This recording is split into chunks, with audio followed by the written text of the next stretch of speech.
un hombre inteligente, psicólogo, un hombre que cuando habla en la plenaria del Senado se escucha bien. Observándolo en este trabajo. ¿Cuántos años, doctor Carlos Julio? No, ya estamos en la época en la que revisaba, estuve en el Consejo de Neiva. Usted debe tener por ahí unos 60 años. Estamos en esos bordes. ¿Y usted jugó fútbol? También, claro, ¿De qué jugaba? yo era defensa, ¿Defensa central o lateral? defensa central. Así, por derecha o por izquierda. En esas miles de voces usted es un hombre de centro. Que como psicólogo me haga una evaluación de Gustavo Petro. Senador Guerra no pierde la oportunidad. Ahí. O sea, Gustavo Petro termina siendo un agitador. Este hombre, desde lo psicológico, Hay que estudiarlo y evaluarlo. El país necesita reencontrarnos. ¿usted cocina? No, pero sí soy muy buen comensal. Pero aquí usted tiene la mano fría. Saludo muy especial. Estamos en Diálogos con Andrés. Hablemos de la actualidad del país, del presente y del futuro de Colombia. La política tiene que ser noble. Diálogos con Andrés. Hola, nos volvemos a reencontrar en Diálogos con Andrés, programa número 26, de los cuales 25 ha sido con compañeros del Senado y uno con el gobernador de Antioquia, Andrés Julián Rendón. Hoy estoy con el senador Carlos Julio González Villa, del departamento del Huila, gobernador, exgobernador y actualmente senador de la República. Y quiero decirles algo, un hombre inteligente, psicólogo, un hombre que cuando habla en la plenaria del Senado se escucha bien, porque sabe las cosas. Senador Carlos Julio, bienvenido a Diálogos con Andrés, ¿cómo está? Generoso, observándolo en este trabajo tan importante que está haciendo. ¿Cuántos años, doctor Carlos Julio? No, ya estamos en la época en la que revisaba, estuve en el Consejo de Neiva. Usted debe tener por ahí unos 60 años. Estamos en esos bordes. Fui al Consejo de Neiva y vi una foto mía cuando fui presidente del Consejo de Neiva hace unos días, ¿Eso invitado. fue hace, en qué año? En año 94. 94, hace 30 años. Allá estuvimos, entonces recordábamos el pasar de nuestra vida alrededor del servicio público, pero lo grato es ver los resultados, a pesar de lo duro que es esta actividad, dura. Dura. O A sea veces- que usted es de 1963. A veces por ahí de esas épocas. Sí, a las mujeres no les gusta que les cuenten la edad. Sí. Hay hombres que tampoco les gusta. Por Pero ahí de dicen esas- que los 60 años es la tercera juventud para lo que hoy vivimos. ¿Y cómo ha cambiado esto, no? La forma como estamos enfrentando la extensión de la salud en términos de desarrollo, de tecnología, Completamente. la forma como estamos viviendo hoy pues es francamente diferente. ¿Dónde estudió? El colegio. En el Huila estudié en un seminario conciliar la Inmaculada de Garzón. Garzón es la capital diocesana del Huila. Pasé por el Colegio Nacional Simón Bolívar, colegio santanderista, muy importante. Me formé después en la Universidad Javeriana, allá hice mi carrera, todo el O ciclo. sea que usted es psicólogo de la Universidad Pontificia Javeriana. Ahí Pontificia estudié. Bolivariana. La bolivariana en Medellín, ¿Ah, sí? la javeriana en Bogotá. Ah, usted vivió en Medellín. No, en Bogotá, o sea, Ah, ya. Allá es la Pontificia Bolivariana, así es. Javeriana, Y Medellín, en Bogotá, Javeriana. en Bogotá, Javeriana. Sí, señor. ¿Y alguna vez quiso ser padre? Lo pensé en esa época juvenil, veía con interés ese tema. ¿Verdad? Pero no, mi objetivo estaba en la familia, estaba claramente marcado en tener hijos. Tengo 4. Tiene 4. 4. ¿De qué edades? No, pues imagínense, ya la menor se acaba de graduar de arquitectura con el menor, que es abogado. Son muchachos de 22 y 23 años y los otros tienen entre 30 y 35. Ahí ¿Ninguno está. psicólogo? Ninguno. Para que vea usted. ¿El deporte le gusta? Sí, pero he dejado de practicarlo con el juicio de antes. ¿Qué hacía o qué hace? Antes hacía natación, caminaba, trotaba, jugaba tenis. Pero la verdad, en casa de herrero, asadón de palo. Así Lo es. he abandonado, lo he recuperado últimamente. Hay que recuperarlo, es fundamental. sí. En ese equilibrio, Sí. uno dice, hombre, ¿por qué hace ejercicio? Yo practico el ejercicio todas las mañanas, rigurosamente a las 6. Y no es el mismo Andrés del que hace ejercicio y toma el día al que no hace ejercicio y toma el día? Porque como que lo tranquiliza a uno. A mis pacientes les decía 20 minutos diarios de ejercicio moderado. Obligatorio. Es Obligatorio. vital, es clave, ¿no? No, forma parte de los hábitos saludables de vida, sin duda alguna. O sea, es un tema que a veces por excusa del tiempo, ¿no? Del tipo de vida Claro. que llevamos, La mentalidad. pero no hay excusa. O sea, ya lo estoy retomando y a quienes nos ven les recomiendo que no lo abandonen. Porque, entre otras cosas, cuando se abandona, cuando se hace y se abandona, es peor. Así es. Y hay una mentalidad, no sé, la mentalidad la que hemos tenido es que la mentalidad tira hacia la perecita, porque es muy buena la cama, porque está calientica, porque la mañana es fría, porque uno dice, no, mañana lo hago. Y se van pasando los días Sí. y esa mentalidad le empieza a ganar al mismo cuerpo. ¿Sí? Triglicéridos, colesterol, Ay, Dios. presión arterial, prevención de diabetes, prevención de trastornos de miocardio. La mayor prevalencia de muerte en Colombia está en relación con los accidentes cerebrovasculares. Y uno de los elementos preventivos más serios que hay es el ejercicio físico. Tarea por hacer. Es total. Es clave. ¿Y usted jugó fútbol? También, claro, ¿De qué jugaba? yo era defensa, ¿Defensa central o lateral? defensa central. ¿Así? ¿Por Sí. derecha o por izquierda? No, en esa época... Stopper. Esa época era stopper. ¿Usted era líbero o Sí, stopper? stopper. El stopper era el 5 Sí. que hoy juega y, Sí. y había un líbero atrás, Sí, tal cual. que era el que barría hacia derecha o hacia izquierda. Pero para mis compañeros que nos puedan estar viendo, mis compañeros de colegio y universidad, no era un buen jugador. No era buen jugador. No, era un jugador de Marcabas. recreativo. Eso está bien. Concejal, Sí, luego diputado. diputado, luego representante a la Cámara, Sí. por allá en el periodo 2002-2006 en el Partido Liberal Sí, fui compañero de su hermano. y en el Congreso. 2006-2010 senador, Sí, ¿cierto? Sí. Y gobernador de El Huila en el 2016 al 2019. tal cual. Ese espacio entre el 2010 y 2016 para ser gobernador, ¿qué hizo el senador Carlos Julio? Estuvimos trabajando desde el Partido Liberal en el Parlamento andino con Héctor Eli Rojas. Fue la Sí, etapa en la señor. cual fue la última elección Ahora me popular. cuenta el doctor Héctor Elí en qué está. Se nos perdió hace días. Desde Él cuando fue salió del magistrado. Senado, estuvo en el Andino, en el Ah, el Parlamento andino. Parlamento Andino y después No, magistrado. magistrado, sí, Y señor. de ahí no volví a saber del doctor Héctor Eli. Pero usted entonces fue representante y senador por el Partido Liberal 2002-2010. Sí. Y hoy está en el Senado en Cambio Radical. ¿Esa evolución cuándo se da? Cuando aspiré a la gobernación del Huila y no tuve el aval del partido al cual pertenecí toda la vida, ¿El Partido Liberal no le dio el aval? no me dio el aval. Cuénteme esa historia. Esas son las historias bravas que la gente poco conoce. No, pues, tenía otros compromisos electorales y políticos. No nos dio el aval y obviamente ya las circunstancias políticas eran otras. Y entonces fue cuando tuve el aval de Cambio Radical, que a propósito, con una enorme generosidad, porque me correspondió la época de Vargas Lleras vicepresidente, Claro. y con una gran inversión en el departamento del Huila por parte del gobierno nacional, gracias a la gestión de él, Gobierno del doctor Juan Manuel Santos. tal cual. Y ahí usted tiene una posibilidad de ser un buen gobernador con los recursos que llegan de la nación. Claro, porque es que uno de gobernador depende de la cofinanciación nacional.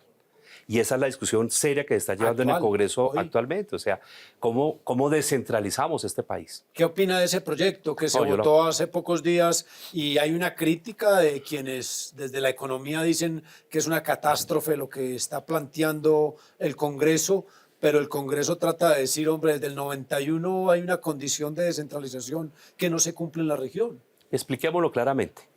En la Constitución del 91, los constituyentes dejaron proyectado un país más descentralizado. Totalmente. Y para lograrlo, 46.5% de los recursos de ingresos de la nación se irían para las regiones, para los entes territoriales.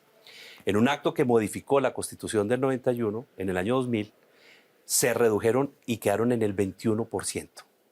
Eso equivale a que durante estos años las regiones perdieron 199 Hágame el billones de favor. pesos en el manejo, en la administración, en la extensión de sus programas sociales Hágame el favor. y de infraestructura. Solo para la educación se perdieron 78 billones de pesos. ¿Y usted lo padeció como gobernador? Lo vi totalmente, o sea, venirse uno todas las semanas a Bogotá a buscar que lo atendieran. O sea, es como el trámite, qué pena que lo interrumpa, del alcalde que va a la gobernación miércoles y jueves, es el gobernador llegar a Bogotá a buscar unos recursos por el ministerio. Con una diferencia, que normalmente el alcalde que llega a la gobernación, llega a las gobernaciones, conoce a los funcionarios de la administración departamental, usted lo sabe. Así es. Y por lo menos es amigo de un secretario, el de educación, el de salud, el secretario privado, de Otra alguien. cosa es venir a Bogotá. Y venirse a Bogotá y conocer a nadie. Así es. Los alcaldes de este país, los de sexta categoría, Así es. ¿sí? Que a usted los ve hasta sin saco, en camisa, Así en el es. frío bogotano, Así es. ¿sí? Con un destemplado funcionario burócrata que no conoce la región, Dios mío. ¿sí? Hágame Y el que favor. ni lo mira a los ojos y que adicionalmente no entiende la necesidad de su municipio. Y que le está definiendo todo todavía desde el gobierno central, la batería de baños, la placa huella. Es increíble. El muro de contención que necesita para que el pueblo no se le inunde. ¿Qué le parece? No, pues esa es la injusticia. Entonces, por eso estamos apoyando ese acto legislativo. Y por supuesto que entendemos la necesidad de centralizar más este país. Yo lo viví. Yo fui presidente de la Federación de Gobernadores y desde ese momento impulsamos la ley de regiones y es precursora de esto que está pasando hoy. La necesidad de organizar las regiones administradoras Claro. y adicionalmente empezar a descentralizar este país. Además que no podemos seguir viviendo de las rentas coloniales. Tal cual, Entonces el departamento viviendo del licor, del cigarrillo, tal cual, del juego. tal cual, De eso se soporta. tal cual. Entonces vendamos más para darle plata a la salud. Explíqueme usted ese dilema. Esa ha sido la gran... Yo me lo preguntaba como gobernador, la gran paradoja, ¿no? Entre más se vendiera licor, increíblemente... Más plata para la salud. Más recursos para la salud, para después tratar a los mismos que se excedían con el licor y los problemas propios. Un tema que está detectado con el alcohol, los viernes, las salas de urgencias y la necesidad de tener los ortopedistas y la traumatología lista. Claro. Y el 90% de esos accidentes de los viernes y sábados, sobre todo de jóvenes, Y en moto. están relacionados con el exceso de alcohol o con el abuso del alcohol. Y el accidente prioritario hoy en el país, lamentablemente, de los accidentes de tránsito es el 90% de las motos y muchos casos en el tema del licor. Sí, ese es el tema. Así es. Eso es paradójico. Gobernador hasta el 2019, del 2019 al 2022, ¿qué hace el senador? Preparamos nos tocó la pandemia del COVID-19. Bárbara. Yo estuve en la primera línea de la pandemia. Mi especialidad es en clínica, es en trauma complejo. Contribuí a ayudar a diseñar los protocolos, lamentablemente, de muerte, de duelo. Y asesorar los especialistas de cuidados intensivos desde el punto de vista del apoyo en los primeros auxilios psicológicos. Y además establecimos una serie de estrategias con el Colegio Colombiano de Psicólogos para hacer trabajo de contención y de acompañamiento. Entonces diseñamos un programa que se llamó Bajo Techo, 134 capítulos que se transmitieron durante la pandemia y que eran primeros auxilios psicológicos para las familias que estaban, pues todo el país, absolutamente encerrado. Y esto fue parte de lo que hicimos, diseñamos una estrategia de formación de docentes, porque mire lo curioso, senador Guerra, lo que funcionó en la pandemia es a lo que normalmente menos atención le prestamos. ¿Qué es? La salud. Y los tratamos de héroes, pero no hemos sido capaces de transitar a reconocerles sus derechos laborales. Y la tercerización en el sistema de salud es grave. Una enfermera con la cual la agremiación, que no es más que la temporal, ¿sí? Se le queda con el 30%, con el 20% de su salario. Lo que está ocurriendo con los médicos y también la necesidad de incentivar el médico en provincia, el médico en región, Clave. el especialista en región. Eso cuánto bien no le causa al país. Ese es un sector que lo aplaudimos durante la pandemia, pero pasó la pandemia y empezamos a olvidarlo. El otro sector, el educativo, fue el otro sector que se mantuvo en pie. ¿Y quiénes son ahí? Los maestros de este país. Se mantuvieron en pie y a través de la virtualidad pudieron darle a los niños y a los jóvenes de este país un entorno de sentido de vida. ¿Usted se imagina que hubiese ocurrido durante esos largos meses de no ser porque estaba la educación funcionando? Completamente. Así fueran esas circunstancias tan Así difíciles. es. Y la virtualidad tomó otro rumbo en un país y nos mostró- que no había entendido hasta ese momento lo que era la virtualidad. Yo adquirí en mi departamento 67,000 computadores antes de. Y mucha gente me dijo, ¿para qué tantos computadores? Ahora la gente pide más porque entendieron lo que esos 67.000 computadores sirvieron Conectividad. durante la pandemia y falta más conectividad. Así es. Y el otro sector que no ha sido debidamente reconocido es el campesino, que fue el que se mantuvo produciendo la comida y llevándonos de una u otra manera, llegando a nuestros hogares. Esos tres sectores fueron fundamentales en mantenernos durante la pandemia del COVID. Nosotros no aprendimos la lección del COVID-19. Y su señoría me dijo algo antes de empezar este programa. Dijo, hablemos sobre lo sencillo. Lo sencillo, así es. Lo útil, lo práctico, que creo que lo político debería serlo permanentemente y que los homenajes son en vida. Los homenajes no son llevar las flores ya cuando se nos fue y que se le pregunte, ¿usted fue buen hijo, buen hermano? Y uno ni reaccione. ¿Para qué eso? Es el detallito, es el Coffee Delay, es el Super Coco, es pasar y agradecerle a un camarógrafo que nos ayuda a hacer este programa, es un equipo que está detrás de cámaras que se reúne para hacer profesionalmente las cosas. El solo saludo, el aplauso, la sonrisa, eso cambia todo, senador. Pero sin duda, porque además, si algo me pudieran preguntar, ¿qué hice durante la pandemia? Fue enseñar algo que se llama educación emocional. Y eso no se enseña, eso no se enseña. Fue hablar de educación emocional, fue concientizar qué es eso. Es que lo emocional es todo. Todo. ¿Ah? Todo. El estado emocional es el que le marca a usted el centro de la vida. Tus emociones son tu destino. Oiga eso, así de claro es. Pero venga, muy interesante todo lo que nos está contando porque usted es un hombre que la tiene clarísima. Pero ante esa claridad que usted tiene, voy a ir a lo político. Usted fue senador 2006-2010 y ahora es nuevamente senador periodo 2022-2026. ¿Qué diferencia hay del Senado del 2006 al 2010 al del 2022 al 2026? El país ha cambiado mucho en estos años.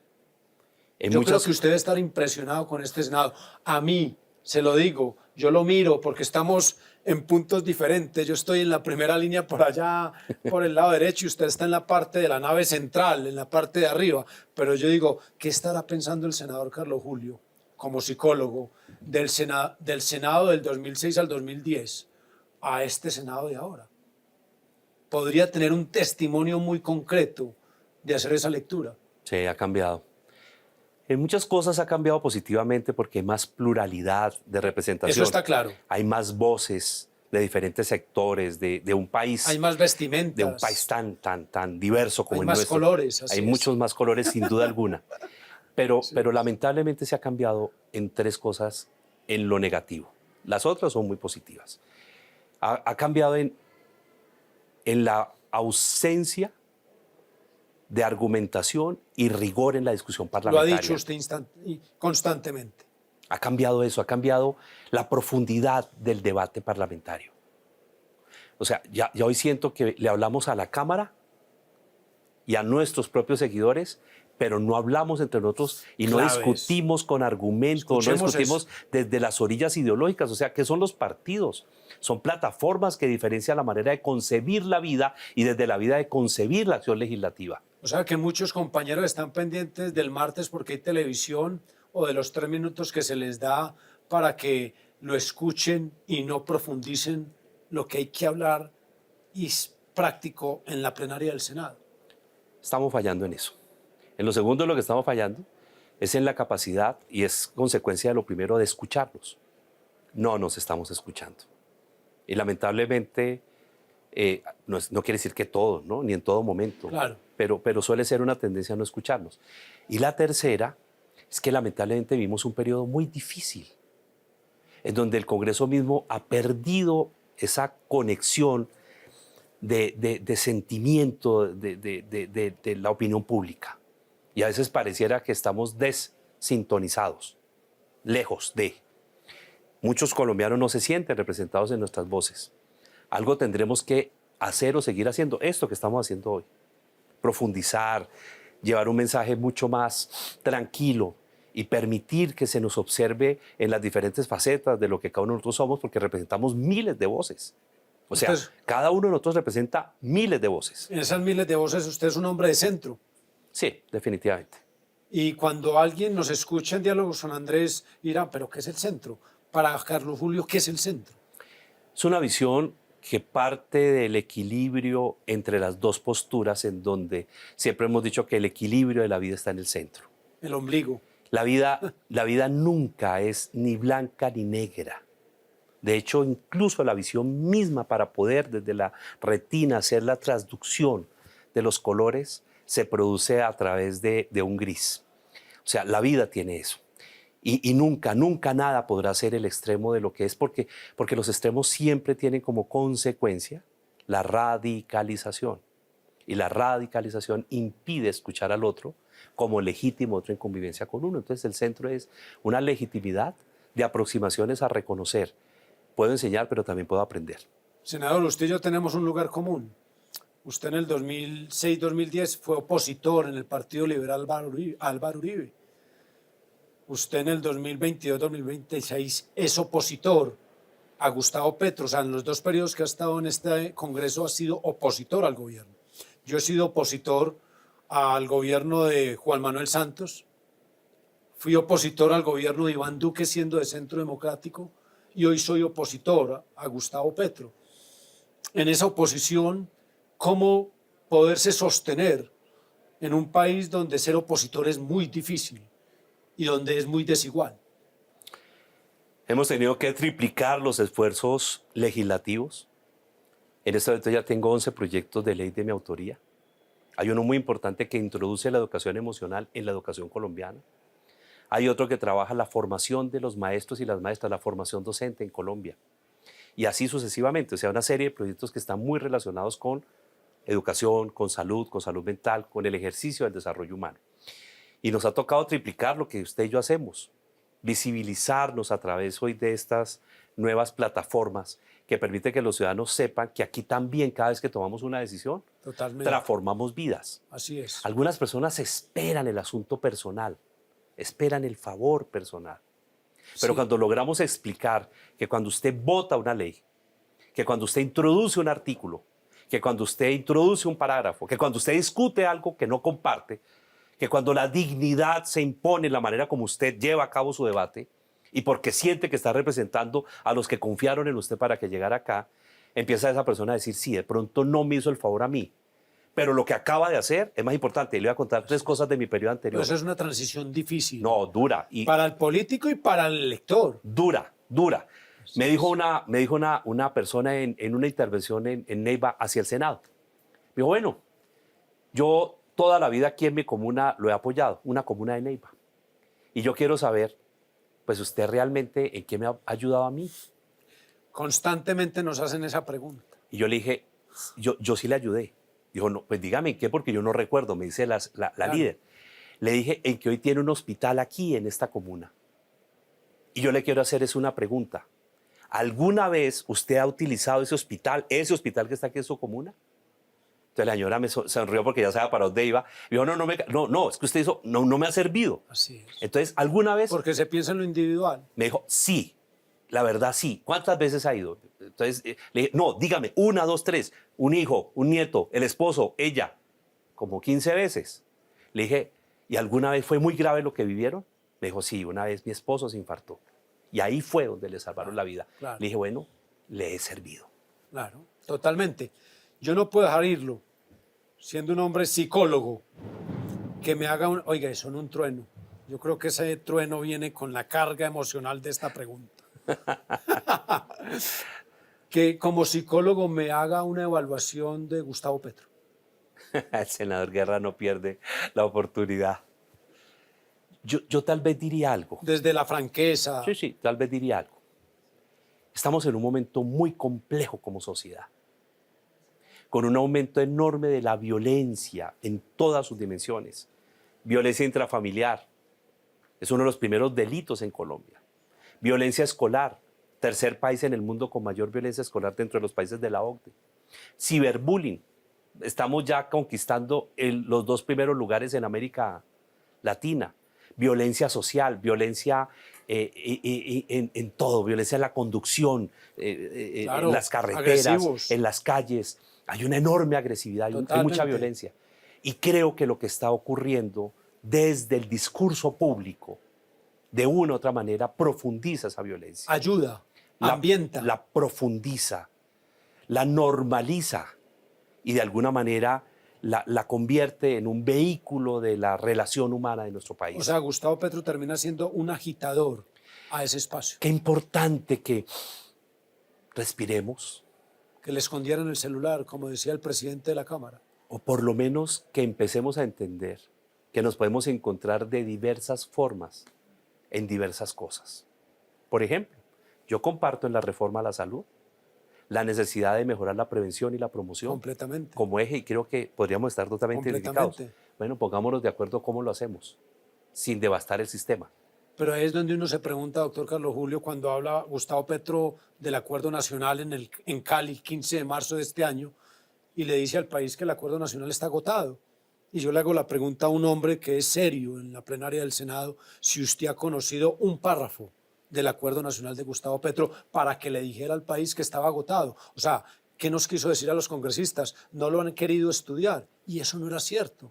Entonces, cuando uno escucha a un presidente en ese espacio de agitador, uno dice, bueno, este hombre, desde lo psicológico hay que estudiarlo y evaluarlo, porque lo que hace es agitar un país mucho más de lo que podría ser como líder de calmar un país. Necesitamos atemperar las aguas. El país necesita reencontrarnos.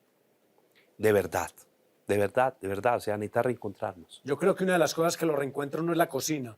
¿Usted cocina? No, pero sí soy muy buen comensal. O sea, que usted tiene la mano fría. Yo sí. Las abuelas decían que si usted tiene la mano caliente es porque cocina bien, porque tiene teflón. Sí, sí, ¿Usted pero- no le gusta el teflón de la cocina? No, me encanta, pero muy buen comensal, eso sí, se lo ¿Cuánto aseguro. calza? 39 y medio. ¿Le gusta más los tenis o la chancla?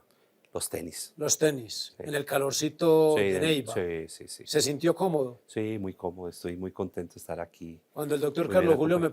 preguntó, bueno, ¿y qué vamos a hablar? Yo le dije, de lo práctico, de lo útil. Cuando eso se da, hay un principio, un rigor de una buena entrevista. Este parece un ejercicio que hacía uno en psicoterapia, ¿sí? Se llama la silla que refleja. Buena idea, buena conclusión. ¿Se sintió cómodo? Muy bien, muchas gracias, senador. Muchas gracias. Para mí fue un gusto, Muchas un gracias. Muy placer generoso. poder Gracias. estar con un hombre tranquilo, un psicólogo, un profesional que está en la política. Hay que cuidarlos mucho, porque este modelo no sobra en la plenaria, antes hacen falta. Y por eso nos volveremos a reencontrar en Diálogos con Andrés. Un abrazo grande, se les quiere mucho. Chao. Hablemos de la actualidad del país, del presente.